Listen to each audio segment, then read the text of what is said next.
Шийдлийн засгийн газар эдийн засгийн хэмнэлт хийх үүднээс дэд сайдуудын албан тушаалыг байхгүй болгосон л доо. Тэгэхээр энэ удаагийн засгийн газар бол дэд сайдуудыг сэргээх гэж байна. Тэгэхээр үүн дээр та ямар байр суурь таанд чинь ер нь Монгол Улсын эдийн засгийн нөхцөл байдал нэлээд хямралтай ийм байгаа үед хэмнэлт хийх ёстой гэдэг байр суурь бол өмнөх засгийн газар барьж ирсэн шүү дээ. Ер нь тэд яг хуу дэд сайдуудын оронтой бол нэг эслийн засгийн газар үед л байдаг шүү дээ. Ер нь одоо шадар сайд, дэд сайдын оронтой бол тийм үед л уг нь байдаг. Тэгээд одоо энэ дангаараа үнэлэхөө олонго болцсон нам шадар сайд, дэд сайд нарыг одоо сэргээж бий болгож байгаа гайхчлаа.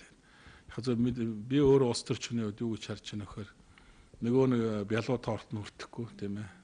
Тэгээд одоо зарим нэг улсуудад одоо тэр өр авлага барагдуулах чиглэлээр энэ орон тоонуудыг бий болгож байгаа юм уу гэж харж байгаа. Тэгэхээр цаашдаа бол цаг хамгийн асуудлын үнэн зөвийг тодорхойлдог юм чи цаг хугацаа шүү дээ. Цаг хугацаа харуулах байлгүй. Тэгээд өнөөдөр бол одоо шинэ төрийн нарийн бичгийн дарга гал байж байна.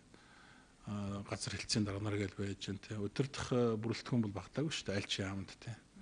Тэгээд заавал одоо дэд сайдын албан тушаал бий болгох гайхчих. Зөв эслийн засгийн газрын үед бол яг харилцсан энэ эвсэлд орсон намууд биеиндээ харилцан хяналттай байх, хамтарч ажиллах шаардлага үүднээс бол одоо дэд сайд шадар сайдын оронтойг бий болгодог л тоо.